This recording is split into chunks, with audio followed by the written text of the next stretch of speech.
Ya, Assalamualaikum warahmatullahi wabarakatuh. Perkenalkan diri saya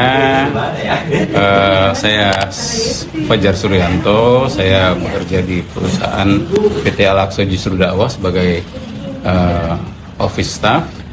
Nah, di sini saya akan menjawab beberapa pertanyaan yang nanti ditanyakan oleh sama Ade Kane. Oke, sebelumnya terima kasih banyak Bapak udah menyiapkan waktunya untuk saya wawancara. Perkenalkan, nama saya Kanaya Azhani dari Universitas Pakuan Bogor.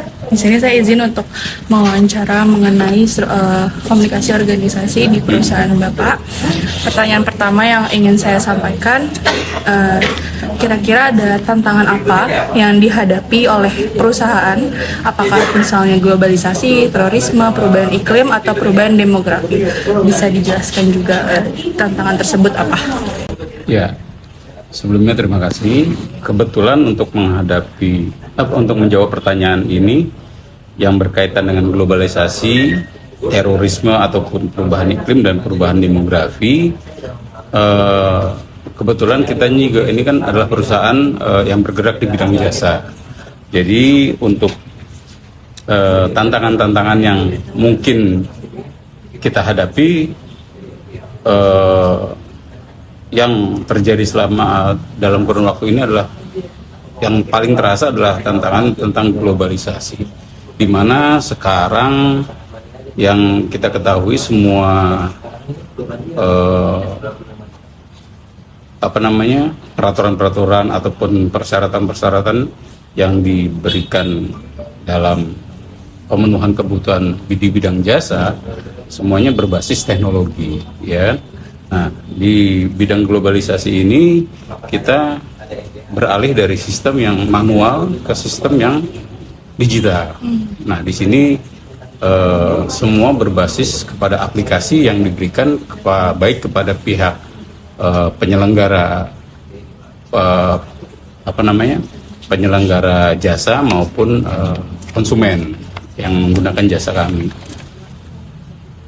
Tantangannya adalah pada saat kita mensosialisasi ataupun memberikan penerangan kepada seluruh customer maupun pengguna jasa kami yang berkaitan dengan globalisasi, sebagian walaupun tidak banyak ya, tapi ini juga merupakan satu tantangan karena pengguna jasa kami yang terutama di bidang umroh dan haji ya, itu sebagian berasal dari kota-kota terpencil, dan kemudian juga dari segi usia mereka sudah lanjut usia yang mungkin buat sebagian orang belum mengerti apa yang terjadi sekarang, yaitu tentang penggunaan gadget maupun aplikasi-aplikasi yang dipersyaratkan. Jadi ini yang menjadi tantangan kita, memberikan penerangan, memberikan edukasi kepada masyarakat dalam hal penggunaan aplikasi yang berkaitan dengan globalisasi. Kalau untuk terorisme, perubahan iklim ataupun demografi, kayaknya kita tidak terlalu signifikan ya terkenanya ya. Jadi itu pun kita anggap hanya globalisasi aja. Terima kasih. Untuk pertanyaan kedua, di sini ada memberikan contoh. Yang pertama itu ada role related information atau peran kerja karyawan. Lalu yang kedua ada cultural information. Di sini budaya karyawan saat bekerja di perusahaan. Untuk pertanyaan nomor 2 ini maksudnya yang pertama itu informasi terkait peran kerja karyawan, seperti apa saja tugasnya, tanggung jawabnya, alur kerjanya atau target yang harus dicapai. Lalu yang kedua itu ada informasi terkait budaya di kerja perusahaan, misalnya nilai-nilai yang diterapkan, kayak misalnya kebiasaan apa, cara berkomunikasi antar karyawannya seperti apa, misalnya antar karyawan dengan atasan, serta aturan yang tidak tertulis, yang dimana kayaknya karyawannya harus sudah tahu nih peraturan yang tidak tertulis ini seperti apa. Oke, untuk yang pertama dulu ya, yang peran kerja karyawan. Kebetulan untuk bidang usaha jasa kita ini memang sudah disiapkan SOP. Dalam hal ini setiap divisi ataupun setiap staf di perusahaan ini mempunyai SOP yang jelas. Jadi artinya pembagian tugas dan kerja masing-masing individu atau masing-masing karyawan di situ sudah disiapkan sejak awal mereka menandatangani perjanjian kerjasama, ya. Contohnya misalnya bidang jasa kita yang kita kerjakan sekarang adalah pelayanan umroh dan haji. Pelayanan umroh dan haji itu meliputi satu, penerimaan, ya. Bidang jasa kita meliputi pelayanan umroh dan haji. Jadi SOP yang dibutuhkan satu adalah front desk di depannya tadi itu. Di situ jelas penerima tamu dan itu SOP-nya jelas. Kemudian setelah itu masuk ke segmen dokumentasi. Jadi berkas-berkas jamaah yang mendaftar itu semua di bagian tersebut. Berikutnya, tahap berikutnya adalah untuk umroh adalah input ke sistem yang sekarang digunakan adalah sistem Siskopatu dan Nusuk dari Saudi Arabia. Kemudian naik tahap berikutnya adalah accounting. Accounting ini memverifikasi pendaftar yang sudah mendaftar dengan membayar DP ataupun pembayaran penuh. Dari situ kita bisa lanjut lagi ke perlengkapan.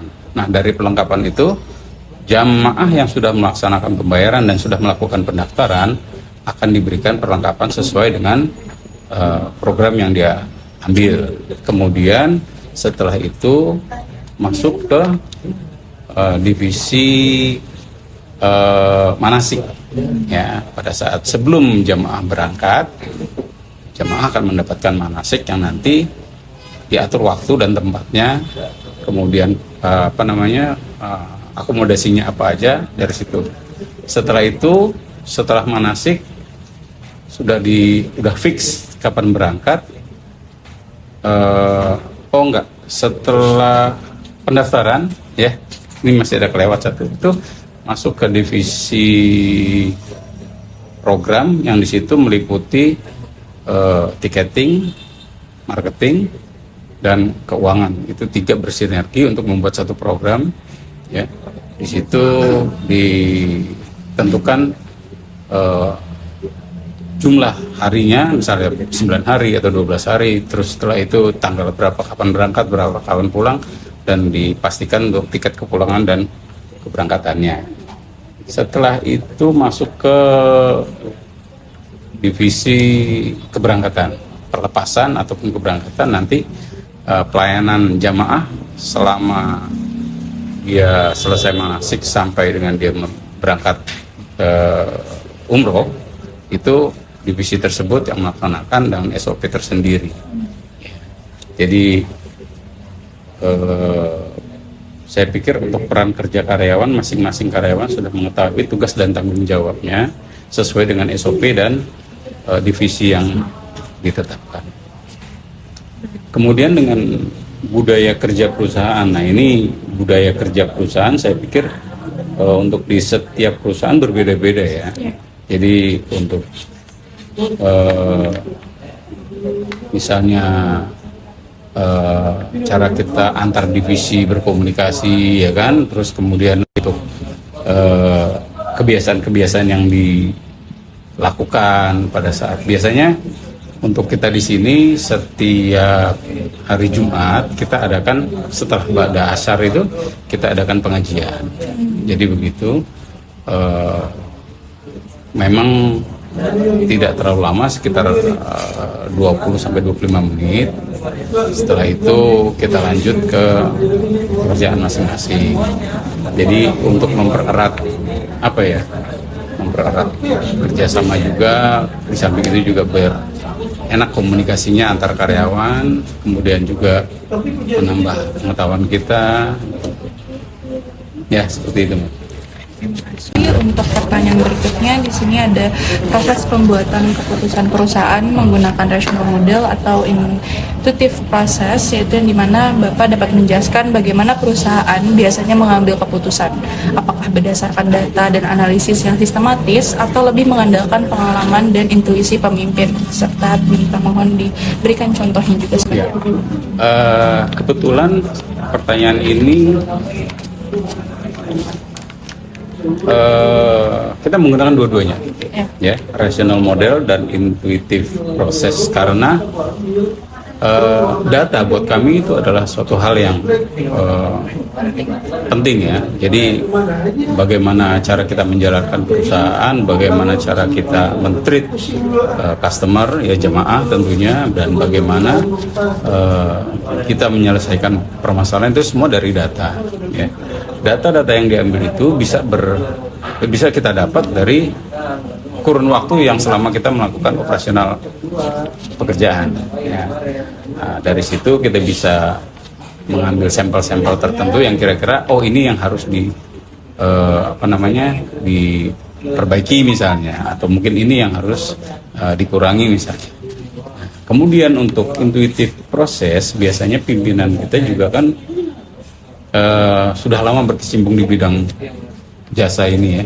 Jadi beliau mungkin lebih juga menggunakan intuitif proses, karena dari apa yang sudah dikerjakan ya, biasanya apa yang dia pikirkan itu benar adanya gitu. Jadi seperti halnya zaman beberapa waktu yang lalu untuk program tertentu seperti haji furoda, itu memang belakangan ini sudah ditiadakan. Nanti itu juga mungkin terbaca sama beliau. Jadi dalam hal ini beliau tidak membuat kesimpulan baik itu secara data, tapi secara intuitif juga ya dipakai gitu. Jadi contohnya kalau misalnya di situasi yang real time itu contohnya gimana? Ya, di situasi real tuh biasanya seperti kayak gini, kayak misalnya kita membuat satu program, kita bikin satu program yang taruhlah seperti bulan-bulan ini situasi di Saudi, Madinah maupun di Mekah kondisinya dingin ya. Jadi biasanya hal-hal seperti ini kita ambil, tidak tercantum di dalam juklak sebetulnya, tapi kita mengingat bulan-bulan sekian sampai bulan sekian kondisinya dingin, jadi kita syaratkan kepada jamaah untuk memperbanyak baju hangat atau jaket atau itu ya. Itu kita juga mengambil rute untuk tur internal kota Jeddah ataupun Mekah tidak terlalu jauh, artinya menghindari daerah-daerah dingin. Kemudian juga untuk biasanya bulan-bulan seperti ini Madinah lebih dingin dibanding Mekah, jadi waktu di Madinah kita persingkat, jadi dialihkan lebih banyak ke Mekah yang suhunya lebih hangat, biasanya begitu. Jadi dilihat ya di sana. Betul. Cuaca lagi seperti apa, maka dari sini juga memperkirakan melihat cuaca tersebut biar bisa menyesuaikan. Oke. Untuk pertanyaan selanjutnya, di sini ada gaya konflik apa yang sering terjadi, avoidance ke accommodation, competition, atau compromise, atau collaboration. Mohon dijelaskan jenis konflik apa yang pernah atau sering terjadi di suatu perusahaan dan gimana cara perusahaan menyelesaikan konflik tersebut dalam praktik sehari-hari. Ya, konflik ya yang terjadi sebetulnya kalau di sini dilihat avoidance, accommodation, competition, compromise, dan collaboration.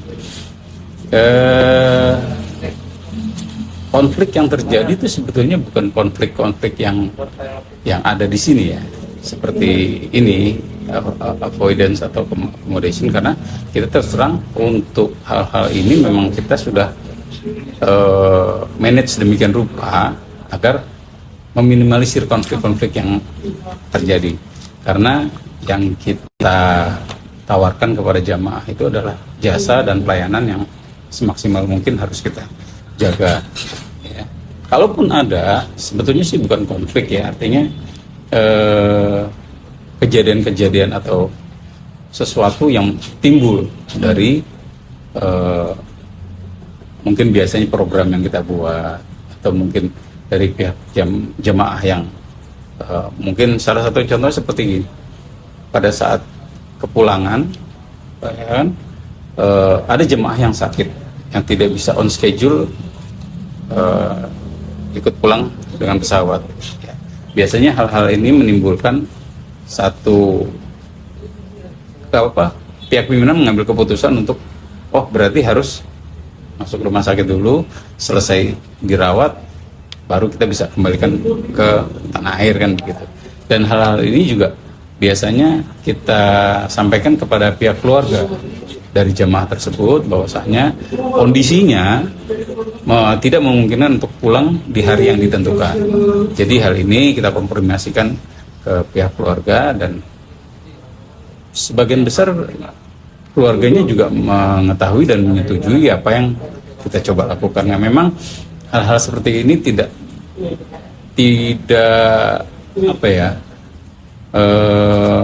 selalu berhubungan dengan adanya biaya faktor X, ya kan, bahwasanya dia harus menambah jumlah stay di hotel ataupun menambah itu bagi yang kan nggak mungkin yang jemaah yang sakit aja kan, berarti kan harus ada yang menunggu ataupun menyertainya biasanya gitu. Dan itu biasanya kita sampaikan kepada pihak keluarga di Indonesia dan mereka menyetujui dan biasanya alhamdulillah selama ini ya clear aja. Jadi konfliknya dapat ya diselesaikan Betul. dengan baik. Iya. Pertanyaan berikutnya di sini ada, saat ini perusahaan sedang ada pada tahap apa dalam siklus hidup organisasi? Apakah startup phase, growth phase, harvest phase, atau decay stage? Itu Bapak dapat menjelaskan kondisi perusahaan saat ini, apakah masih dalam tahap berkembang, sudah stabil, atau sedang mengalami tantangan tertentu? Ya. Mohon dijelaskan alasannya. Perusahaan kita sudah berdiri sejak tahun 2008. Jadi sampai dengan tahun 2026 ini sekitar berapa tahun tuh? 2008, jadi 17 tahun. Sekitar 17-15 tahun lebih lah ya. Di sini kalau menurut pertanyaan ini kita mungkin sudah berada di fase mana kan begitu? Iya. Ya, kita sedang berada di fase sebetulnya sudah stabil, tetapi mengingat bahwasanya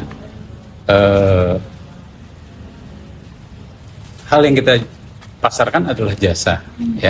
Nah, kita juga melihat pasar di Indonesia ini bahwasanya persaingan yang ada, ya kan, dan itu buat kita ada salah satu tantangan tersendiri sih sebetulnya untuk mengatasi bagaimana caranya kita bisa bersaing dengan teman-teman kita di bidang jasa yang sama, yang lainnya gitu, maksudnya kan. Dan hal ini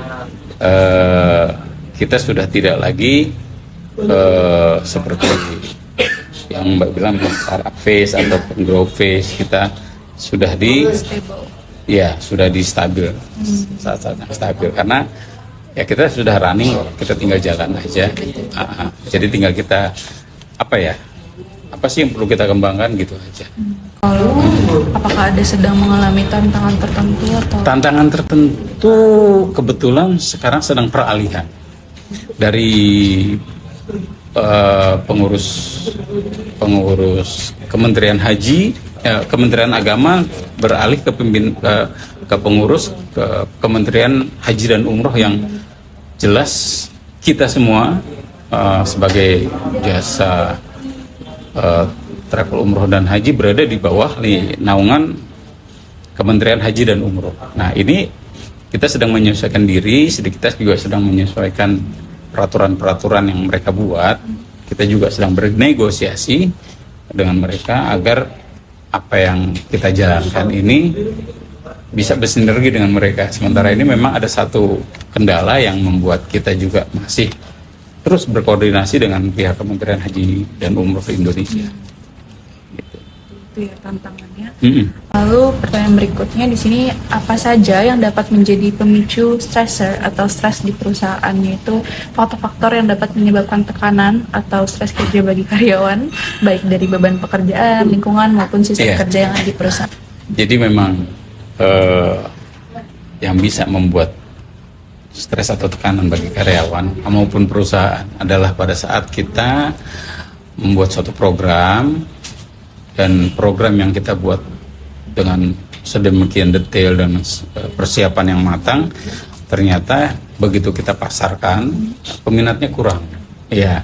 Dan hal ini yang membuat kita juga menjadi satu beban sebetulnya buat karyawan, baik semua divisi ya.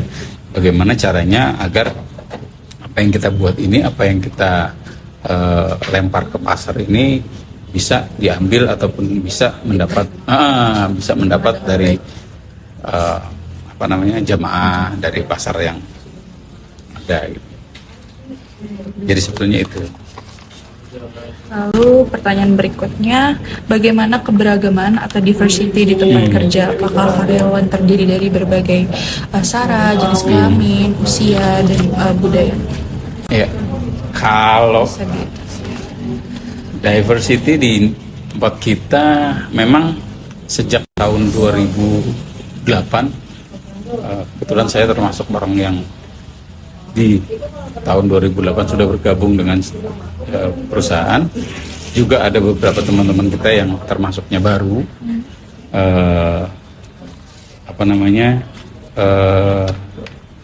kita paham untuk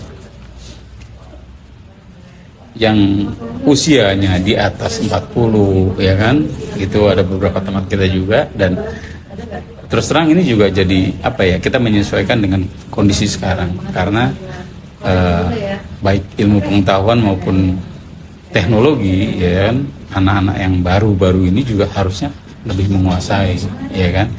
Seperti halnya penggunaan sistem-sistem yang ada sekarang, semuanya berbasis elektronik, ya kan. Dan ini juga harus kita sebagai generasi yang lebih tua, ya kita berusaha semaksimal mungkin bagaimana caranya kita harus paham menyesuaikan. Ya.